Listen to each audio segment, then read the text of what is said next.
So ngayon guys, tatanggalin natin guys yung fuel pump ng Nissan Patrol Y62. So dito yung water fuel pump guys. Yan. Pwede rin sa baba pero mas mahirap sa baba. Pero dito ko tinanggal, na-trace ko na pwede dito. So ito guys yung fuel pump ng Nissan Patrol LA Y62. So tatanggalin natin yan guys kasi nagka-cut off na siya minsan, hindi na siya gumagana. So yung ibang mga failure parts papakita ko sa inyo guys kung anong papalitan natin sa Nissan Patrol na to na Y62. So mamaya guys papakita ko sa inyo kung anong mga failure parts na kailangan palitan.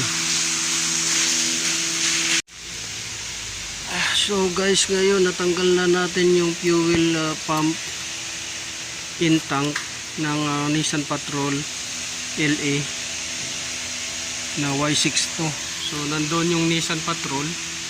So ito yung failure ng P0090 at saka P0088 yung fuel pump.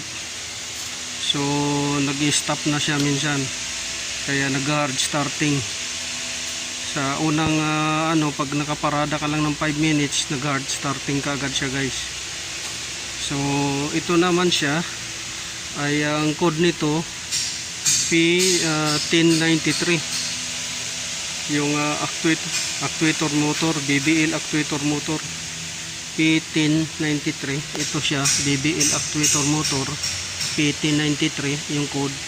Ito P0090 fuel pump tsaka P0088. So yung isang code na P0340, ito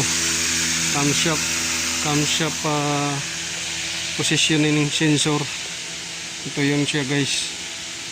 So yan yung natin papalitan na parts, P0340 yung code. Tapos dito ito yung code nito PT93, P0090, P0088.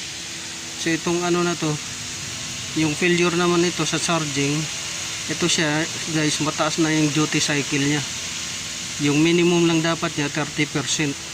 So sa 150 amperes 30% dapat yung duty cycle nya.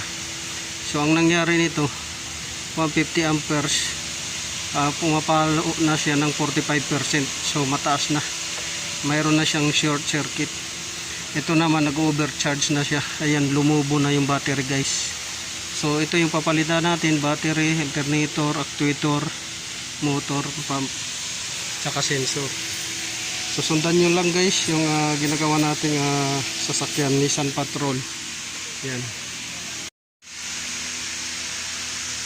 So ito guys yung papalitan natin na parts. Ilan to? 5 parts.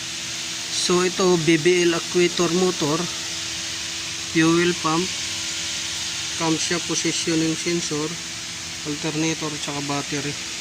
So yan yung papalitan natin. 1 fuel pump, 2 actuator motor, alternator, battery, camshaft position sensor. So 5 parts guys yung papalitan natin para dito sa Nissan Patrol LA, para tumino na to siya guys. Kasi hard start to guys, sa unang start, tapos may growling at saka knocking noise. Pagkatapos nun, pag pinatay mo, hard start uli. Tapos pagka naka-under naman, hindi nagcha-charging yung alternator, binabato lang, 12 volts lang.